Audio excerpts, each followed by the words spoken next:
Meeting কৰিল দুলিয়াহাটি গ্ৰাম পঞ্চায়তৰ বজাৰত বহুত মানুহ হৈছিল তাত আৰু দুলিয়াহাটি গ্ৰাম পঞ্চায়তখন এনেকুৱা এখন পঞ্চায়ত মই যদি 5 মিনিটেৰ কাৰণে যাওঁ তথাপিও 2-3 হাজাৰ মানুহ ভোট খাই যায়।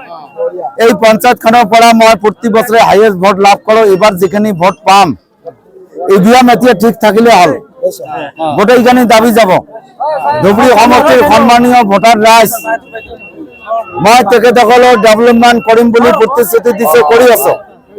তেখেতসকলে মোৰ প্ৰতি আস্থা আৰু বিশ্বাস ৰাখিছে, তেখেতসকলে ভোট দিব।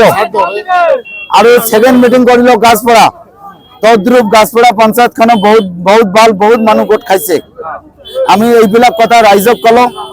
কংগ্ৰেছৰ যিজন প্ৰাৰ্থী আছে বহুত 2 নম্বৰী আৰু দুৰ্বল, গতিকে যেহেতু সোৰ্স অফ ইনকাম নাই, চানাতলি খোৱা ব্যক্তি, এইবিলাকক ভোট দিলে আমাৰ সমষ্টিখনৰ উন্নয়ন স্থবিৰ হ'ব। এই ক্ষেত্ৰত মই ধুবুৰী সমষ্টিৰ সন্মানীয় সচেতন ভোটাৰ ৰাইজক আহ্বান জনাইছো, কংগ্ৰেছৰ ভোটৰ বাক্স সিকিউৰিটি মানি ফৰফিট কৰিব লাগে। মোক আৰু উৎসাহিত যোগাক। মই যি কাম কৰিছো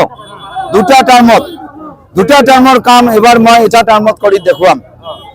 তৃতীয়তে মোৰ মিটিং আছিল আইজি ৰোডত, 5 বছৰত এদিনো আহিব পৰা নাই, মই সময় দিব পৰা নাই। মই ব্যাখ্যা কৰিছো কিয় পৰা নাই।